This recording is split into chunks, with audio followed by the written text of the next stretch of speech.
नमस्कार दोस्तों, आज मैं आपको दशा माता की कहानी के साथ सुनी जाने वाली संपूर्ण कहानी सुनाने जा रही हूँ। प्रेम से बोलिए दशा माता की जय हो।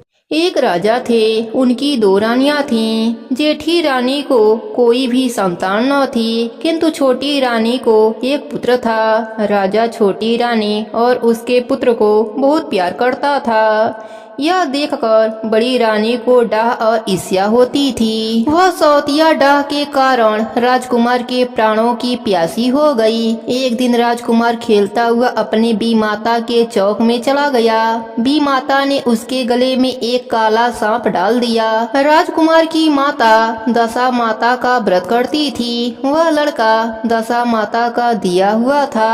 अस्तु दशा माता की कृपा से लड़के के गले में पड़ा हुआ सांप अपने आप ही सरक कर भाग गया। दूसरे दिन राजकुमार की बी माता ने उसे विष के लड्डू खाने को दिए। वह लड्डू ज्यों ही खाने लगा त्यों ही दशा माता ने किसी दासी के भेष में प्रकट होकर लड्डू छीन लिए। विष देने पर भी लड़का नहीं मरा। तब रानी को बड़ी ही चिंता हुई कि किसी न किसी तरह इसको मारना ही चाहिए। तीसरे दिन जब राजकुमार पुनः उसके आंगन में खेलने गया, तब रानी ने उसे पकड़कर गहरे कुएं में डाल दिया। यह कुआं उसके आंगन में ही था। इस कारण किसी को कुछ भी पता नहीं चला कि राजकुमार कहाँ गया या क्या हुआ। उत्तम जलाशय, शुद्ध स्वच्छ मकान तथा ऐसे ही दिव्य वस्तुओं में सदैव दशा माता का वास रहता है। बी माता ने राजकुमार के कुएं में डाला और दशा माता ने उसे बीच में ही रोक लिया। जब दोपहर का समय हुआ और कुंवर दिखाई नहीं दिया, तब राजा रानी को बड़ी चिंता हुई। जहां तहां लोग उसकी तलाश करने लगे। इधर दशा माता को इस बात की चिंता हुई कि राजकुमार के माता पिता उसके लिए व्याकुल हो रहे हैं। उसको उनके पास पहुंचाना ही चाहिए, परंतु पहुंचाएं तो किस प्रकार। राजकुमार को तलाश करने वाले लोग हताश होकर बैठ गए। राजा रानी पुत्र शोक में रोने लगे। तब दशा माता एक भिखारन के भेष में कुंवर को गले से लगाए हुए राजद्वार पर पहुंची। राजकुमार को एक वस्त्र में छिपाए भिखारन ने भिक्षा के लिए सवाल किया। तब सिपाहियों ने उसे धुतकार कर कहा कि कहाँ तो राजा का राजकुमार खो गया है और ऐसे में तुझे भिक्षा की पड़ी है, चल हट यहाँ से। तब दशा माता बोली, भाइयों, पुण्य का प्रभाव बहुत बड़ा होता है। यदि मुझे भिक्षा मिल जाए तो संभव है कि खोया हुआ राजकुमार भी मिल जाएगा। यह कहकर वह दिहरी के भीतर पैर रखने लगी। तब सिपाहियों ने उसे आगे बढ़ने से रोका। उसी समय दशा माता ने एक वस्त्र में से बालक का पैर उतार दिया। सिपाहियों ने समझा कि अभी कुंवर उसके हाथ में है, उसे जाने देते हैं और कुंवर को भीतर छोड़ आने के बाद उधर से जाने लगेगी, तब पकड़ कर बैठा लेंगे। दशा माता कुंवर को लिए भीतर चली गईं। उन्होंने राजकुमार को चौके में छोड़ दिया और वहां से वापस को चल दी, परंतु रानी उन्हें देख लिया। उसने डांट कर कहा कि खड़ी रह, तू कौन है? तूने 3 दिन से मेरे लड़के को कहाँ छिपा कर रखा था? तूने ऐसा क्यों किया? ठहर जा, इसका जवाब तो देती जा। दशा माता उसी क्षण ठहर गईं। उन्होंने कहा कि रानी, मैं तुम्हारे पुत्र को चुराने छिपाने वाली नहीं हूँ। मैं ही तुम्हारी आराध्य देवी हूँ। मैं दशा माता हूँ। तुम्हें सचेत करने आई हूँ कि तेरी सौत तुझसे ईर्ष्या द्वेष रखती है। वही तेरे पुत्र का घात करने की चिंता में रहती है। तुझको उचित है कि अपने पुत्र को कभी उसके पास न जाने दो। एक बार उसने कुंवर के गले में सांप डाल दिया था, उसे मैंने भगा दिया। दूसरी बार उसने विष के लड्डू उसे खाने के लिए दिए थे, उसको मैंने उसके हाथ से छीन लिया। अब कि उसने कुएं में डाल दिया था, सो इस बार भी मैंने इसकी रक्षा करी। इस समय भिखारन बनकर तुमको चेतावनी देने आई हूँ।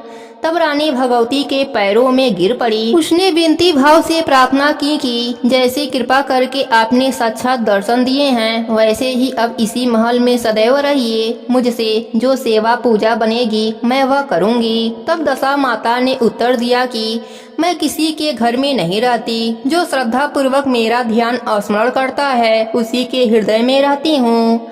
मैंने तुझे साक्षात दर्शन दिया। इसके उपलक्ष्य में तुम सुहागनों को न्योता कर उनका यथाविधि आदर सत्कार से भोजन कराओ और अपने नगर में तथा राज्य में ढिढोरा पिटवा दो कि सभी लोग मेरा गंडा लिया करें और व्रत किया करें। यह कहकर दशा माता अंतर ध्यान हो गईं। रानी ने शहर भर की सौभाग्यवती स्त्रियों को निमंत्रण देकर बुलाया। उबटन से लेकर शिरोभूषण श्रृंगार तक उनकी यथाविधि शुश्रूषा करके गहने आदि देकर आंचल भरे और भोजन कराकर विदा किया। शहर और राज्य में भी ढिढोरा पिटवा दिया कि अब सब लोग दशा माता के गंडे लिया करें। दशा माता के गंडे लेने से सभी के दशा सुधरने लगा। हे दशा माता, जैसे आपने छोटी रानी और उसके पुत्र पर अपनी कृपा करी वैसे ही अपने सभी भक्तों पर अपनी कृपा बनाए रखना। सबके व्रत को पूर्ण करना। कहानी अधूरी हो तो पूरी करना, पूरी हो तो मान रखना। प्रेम से बोली दशा माता की जय हो। अब सुनते हैं शीतला माता की कहानी। प्रेम से बोली शीतला माता की जय हो। एक गांव में एक बुढ़िया अपने 2 पुत्रों और बहुओं के साथ रहती थी। दोनों बहुओं की एक एक संतान थी। दोनों बहुएं एक दूसरे के विपरीत थीं। जहां बड़ी बहू झगड़ा करने वाली और आलसी थी, घर के काम काज से दूर रहती, वहीं छोटी बहू बहुत मिलनसार, शांत स्वभाव और धार्मिक विचारों वाली थी। शीतला माता के पूजा का दिन आया तो सास ने अपने छोटी बहू को शीतला माता को भोग चढ़ाने के लिए भोजन बनाने को कहा। सास की आज्ञा मानकर छोटी बहू भोजन तैयार करने लगी। इधर उसका बच्चा भूख से रोने लगा। वह काम छोड़कर बच्चे को दूध पिलाने चली गई। पिलाते पिलाते उसे नींद आ गई। उसे चूल्हे की आग को बुझाना याद ही नहीं रहा। इधर शीतला माता अपने भक्तों की खोज खबर लेने के लिए घूमते घूमते उसके घर में पहुंच गई। वह चूल्हे की आग को बुझाने के लिए उसमें लौटने लगीं। इसी क्रम में उनका शरीर जल गया। पीड़ा के कारण उन्हें बहुत गुस्सा आया। उन्होंने छोटी बहू को श्राप दे दिया, मेरे शरीर की तरह तुम्हारे पेट की संतान भी जल जाएगी। बहू की नींद टूटी तो देखा उसका बच्चा जलने की वजह से मर गया था। छोटी बहू घबरा गई। सास यह सब देखकर समझ गई कि वह शीतला माता का प्रकोप है। उसने बहू से कहा, तुम शीतला माता की पूजा करो। बहू ने सास की बात मान ली। उसने बच्चे के शव को एक टोकरी में रखा और माता को खोजने निकल पड़ी। रास्ते में उसे 2 तालाब मिले जिसका पानी बहुत खारा था। इस कारण उस पानी का उपयोग कोई नहीं करता था। बहू को देखते ही तालाब ने उससे पूछा कि वह कहाँ जा रही है। बहू ने सारी कहानी उसे सुना दी। तालाब ने कहा, तुम शीतला माता से हमारी मुक्ति का उपाय भी पूछ लेना। छोटी बहू ने उसकी बात मान ली। थोड़ा आगे जाने पर बहू को 2 बैल मिले जो आपस में झगड़ रहे थे। बहू को देखकर बैलों ने उससे पूछा कि वह कहाँ जा रही है। बहू ने उन्हें भी सारी बातें बता दी। दोनों बैलों ने भी प्रार्थना करी, शीतला माता से हमारे कल्याण का उपाय पूछ लेना। बहू ने उनकी भी प्रार्थना स्वीकार कर ली। थोड़ा आगे बढ़ने पर उसे एक बुढ़िया मिली जो लगातार अपने शरीर पर खुजली कर रही थी। बूढ़ी औरत ने भी बहू से पूछा, तुम कहाँ जा रही हो। बहू के मुंह से सारी बातें सुनकर बुढ़िया ने कहा, क्या तुम मेरा सिर खुजला दोगी। बहू बच्चे को बुढ़िया को पकड़ाकर उसके सिर से जुएं निकालने लगी। सारी जुएं निकल जाने पर उनकी खुजली ठीक हो गई। तब बहू ने देखा कि उसका बच्चा भी फिर से जी उठा है। छोटी बहू खुश होकर बुढ़िया के पैरों में गिर पड़ी। वह समझ गई कि यही शीतला माता है। उसने अपने गलती के लिए माफी मांगी। माता ने अपना अभिशाप वापस ले लिया। उसे सुख सौभाग्यवती तथा संपन्नता का आशीर्वाद भी दिया। बहू माता से दोनों तालाबों के कल्याण की प्रार्थना करी। माता ने बताया वह दोनों पिछले जन्म में सौतन थी। वह बहुत झगड़ालू थीं, धर्म पूजा पाठ कुछ नहीं करती थीं, साधु संतों का सम्मान भी नहीं करती थीं। इसी का फल उन्हें इस जन्म में मिला है। तुम यदि उस तालाब का पानी पी लोगी तो उनका कल्याण हो जाएगा। फिर बैलों की कहानी सुनाई। माता ने कहा वह पिछले जन्म में देवरानी और जेठानी थी। आपस में मारपीट करती थीं। इस कारण घर के कामकाज भी नहीं करती थीं। वह नास्तिक भी थीं। उन्हें भी इसी का फल मिला है। तुम उनके गले की पट्टी को खोल देना तो उनकी मुक्ति हो जाएगी। बहू ने माता को प्रणाम किया और बच्चे को लेकर घर आ गई। घर आकर सास और जेठानी को उसने सारी कहानी सुना दी कि कैसे माता ने उसे आशीर्वाद दिया है। छोटी बहू की संपन्नता देखकर जेठानी को ईर्ष्या हुई। उसने सोचा मैं भी माता के दर्शन करने जाऊंगी। अगले वर्ष शीतला माता के व्रत के दिन उसने वह सब कुछ किया जो छोटी बहू ने किया था। माता ने उसे भी वही श्राप दे दिया जो छोटी बहू को दिया था। दूसरी सुबह उसका बच्चा भी जलकर मरा पड़ा था। वह भी अपने बच्चे को लेकर माता की खोज में निकल पड़ी। रास्ते में उसे भी तालाब और बैल मिले। उन्होंने बहू से अपने उद्धार के लिए माता से विनती करने को कहा। उसने दोनों को एक ही जवाब दिया, मैं तो स्वयं ही मुसीबत में हूँ, तुम्हें अपनी पड़ी है, मैं तुम्हारी कुछ भी सहायता नहीं कर सकती। आगे रास्ते में एक बुढ़िया मिली। उसने बहू से सिर के जुए निकालने के लिए कहा, पर बहू ने उनको भी उल्टा सीधा कह दिया और आगे बढ़ गई। वह दिन भर भटकती रही, पर शीतला माता उसे कहीं नहीं मिली। थक हार कर वह घर आ गई। धनवान बनने के चक्कर में वह अपने संतान से भी हाथ धो बैठी। हे शीतला माता, जैसे आपने छोटी बहू पर अपनी कृपा करी, वैसे ही अपने सभी भक्तों पर अपनी कृपा बनाए रखना। कहानी अधूरी हो तो पूरी करना, पूरी हो तो मान रखना।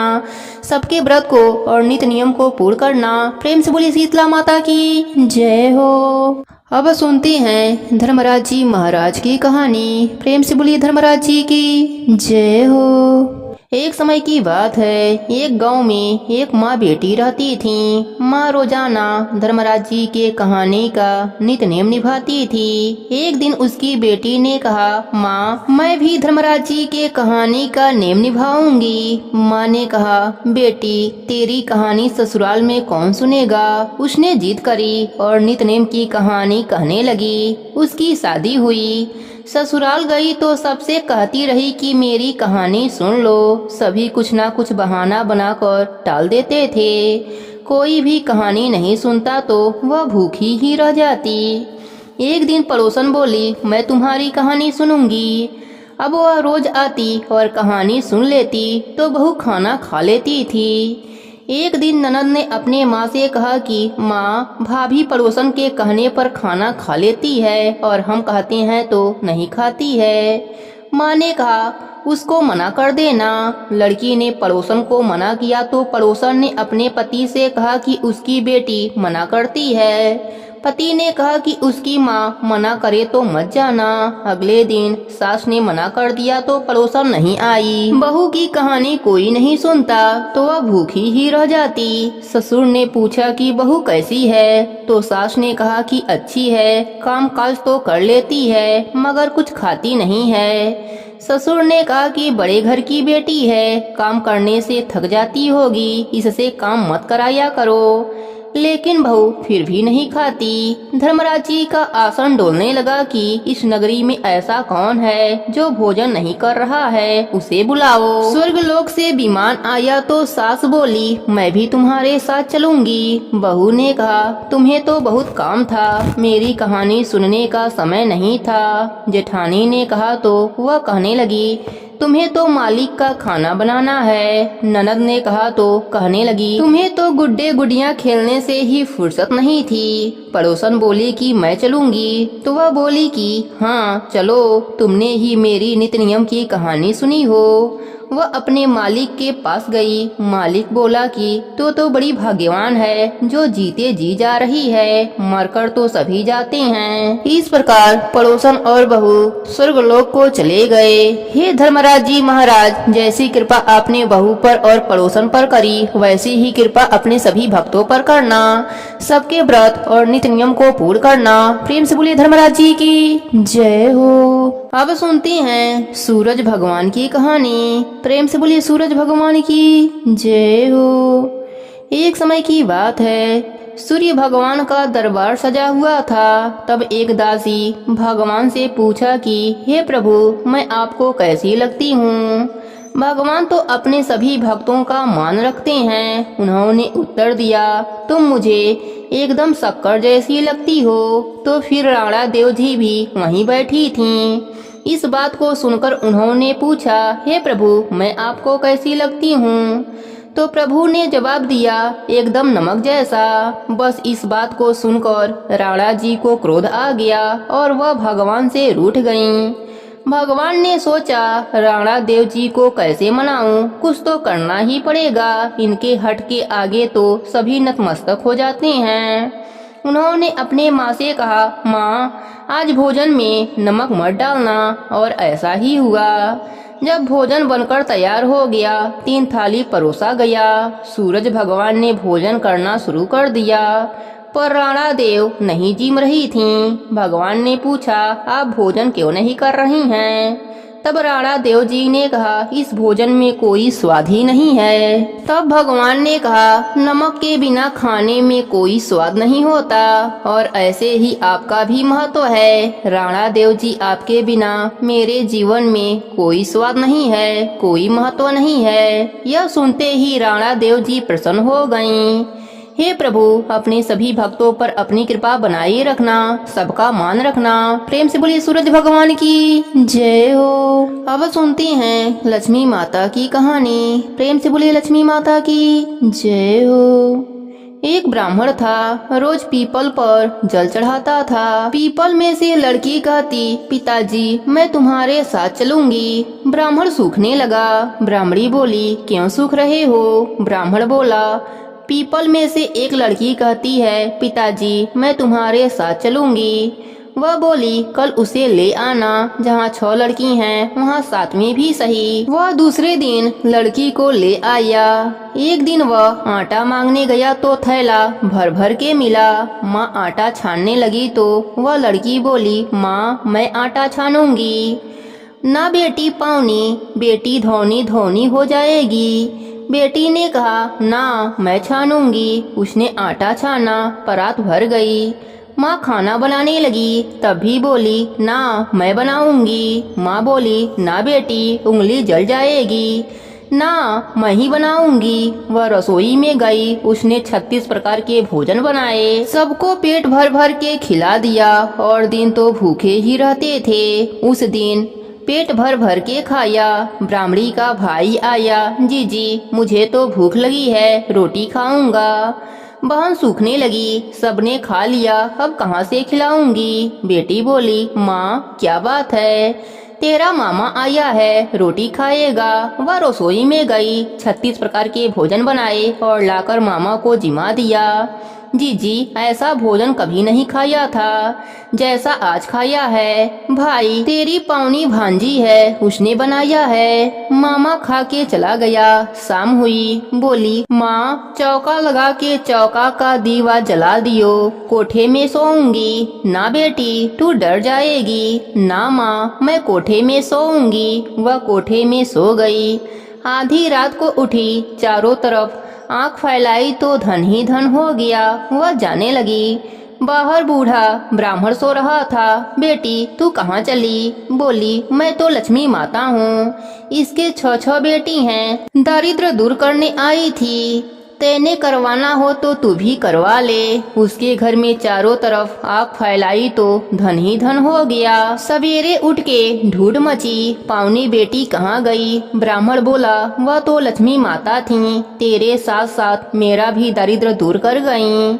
हे लक्ष्मी माता, जैसे आपने उन सब का दरिद्र दूर किया, वैसे ही अपने सभी भक्तों पर अपनी कृपा बनाए रखना। कहानी अधूरी हो तो पूरी करना, पूरी हो तो मान रखना। प्रेम से बोलिए लक्ष्मी माता की जय हो। अब सुनते हैं तुलसी माता की कहानी। प्रेम से बोलिए तुलसी माता की जय हो। गांव की सभी स्त्रियां तुलसी माता को सींचने जाती थीं। सब कोई तो सींच के आ जाती, पर एक बुढ़िया माई आती और तुलसी माता से रोजाना कहती, तुलसी माता सबकी दाता, मैं बिरला सींचूं, तू कर निस्तार मेरा। तुलसी माता अड़ुआ दे, लडुआ दे, पीताम्बर की धोती दे, मीठा मीठा ग्रास दे, बैकुंठ का वास दे, चटके की चाल दे, पटके की मौत दे, चंदन की काठ दे, झालर की झंकार दे, साई का राज दे, दाल भात का जीवन दे, 11 का दीन दे, श्री कृष्ण का कंधा दे।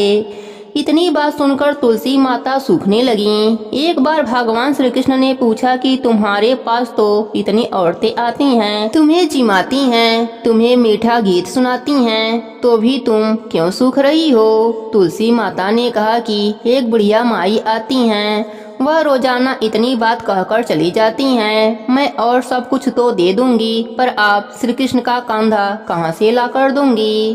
थोड़े दिन बाद बुढ़िया मर गई। सब कोई उसको उठाने लगे, पर वह इतनी भारी हो गई कि उठे ही नहीं। सब कोई कहने लगा, पाप घाट की माला फेरती होगी जिससे इतनी भारी हो गई है। भगवान बूढ़े ब्राह्मण का रूप धरकर आए, सबसे पूछने लगे, इतनी भीड़ क्यों हो रही है? सब बोले, एक बुढ़िया मर गई है, पापन थी, इसलिए किसी से नहीं उठ रही है। तब भगवान बोले कि इसके कान में मुझे एक बात कहने दो, शायद उठ जाए। सबने कहा कि तू भी मन की निकाल ले। भगवान ने जाकर उसके कान में कहा, बुढ़िया माई तू बिरला सींचे मेरा, मैं करूँ निस्तार तेरा। बुढ़िया माई अड़ुआ ले, गडुआ ले, पीताम्बर की धोती ले, मीठा मीठा ग्रास ले, बैकुंठ का वास ले, चटके की चाल ले, पटके की मौत ले, चंदन की गांठ ले, झालर की झंकार ले, साई का रास ले, दाल भात का जीवन ले, कृष्ण का कंधा भी ले ले। इतना सुनते ही बुढ़िया माई हल्की हो गई। भगवान अपने कंधा पर उसे ले गए, उसको मुक्ति मिल गई। हे तुलसी माता, जैसी कृपा आपने बुढ़िया माई पर करी, वैसी ही कृपा अपने सभी भक्तों पर करना। सबके नित्य नियम और व्रत को पूर्ण करना। कहानी अधूरी हो तो पूरी करना, पूरी हो तो मान रखना। प्रेम से बोलिए तुलसी माता की जय हो। अब सुनते हैं पथवारी माता की कहानी। प्रेम से बोलिए पथवारी माता की जय हो। किसी गांव में एक गुजरी नाम की औरत रहती थी। उसकी 2 बहुएं थीं। उसने अपने दोनों बहुओं को गांव के बाहर दूध बेचने के लिए भेजा। बड़ी बहू बहुत होशियार थी और हिसाब किताब रखना भी जानती थी, परंतु छोटी बहू बहुत ही भोली भाली थी। उसे न दूध बेचने आता था, न हिसाब रखना आता था।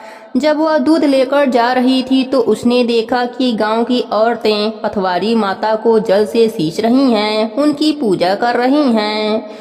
तो उसने पूछा, पथवारी माता की पूजा करने से क्या होता है? तो उन महिलाओं ने कहा कि पथवारी माता को पूजने से, वह जल से सींचने से अन्य धन और लक्ष्मी की प्राप्ति होती है। यह सुनकर छोटी बहू ने वह दूध पथवारी माता को चढ़ा दिया और वह नित्य प्रति यही करने लगी। जब महीना पूरा हुआ और सास ने दोनों बहुओं को बुलाया और कहा कि कल तुम दोनों अपना अपना हिसाब मुझे दे जाना। इस पर छोटी बहू पथवारी माता के पास जाकर रोने लगी कि अब मैं कल क्या करूंगी, कैसे अपने सासू माँ को हिसाब दूंगी।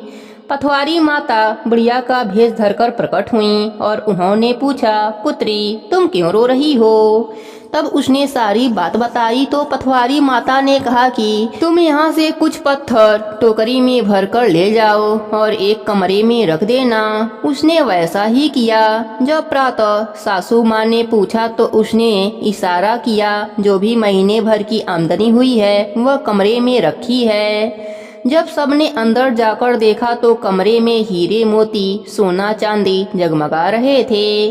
तब सास ने पूछा, यह चमत्कार कैसे हुआ? तो उसने सारी कथा कह सुनाई। फिर क्या था? बड़ी बहू ने यह सब सुना। उसने निश्चय किया कि अगले दिन से वह भी पथवारी माता को सींचेगी, और जो छोटी बहू है वह तो कच्चा दूध चढ़ाया था, पर मैं गर्म करके दूध चढ़ाऊंगी।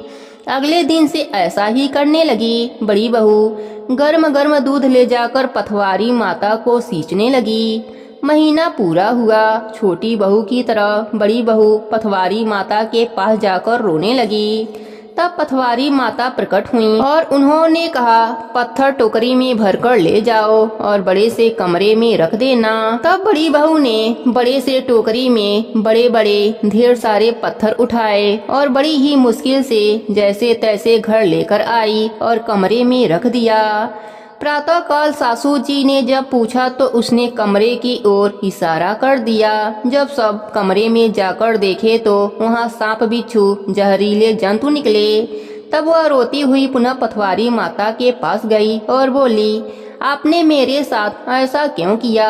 तब पटवारी माता ने कहा, छोटी बहू ने भक्ति भाव से मुझे सींचा था और तुमने लालच में आकर गर्म दूध मुझ पर चढ़ाया था, जिससे मुझे फफोले पड़ गए। ऐसा सुनकर बड़ी बहू ने पटवारी माता से क्षमा मांगी। हे पटवारी माता, जैसे आपने छोटी बहू पर अपनी कृपा करी, वैसी ही कृपा अपने सभी भक्तों पर करना। कहानी अधूरी हो तो पूरी करना, पूरी हो तो मान रखना।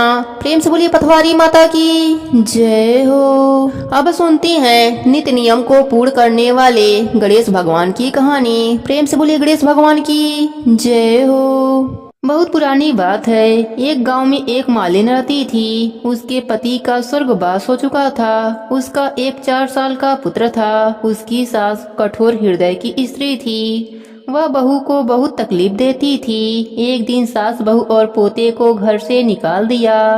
वह दोनों रोते हुए चलते चलते एक जंगल में पहुंच गए। वहां एक बड़े पेड़ के नीचे बैठ गए। वहां से थोड़ी दूर पर एक गणेश भगवान का मंदिर था। वहां बहुत लोग गणेश भगवान के दर्शन करने आते थे। दर्शन करके गणेश भगवान को प्रसाद चढ़ाते थे।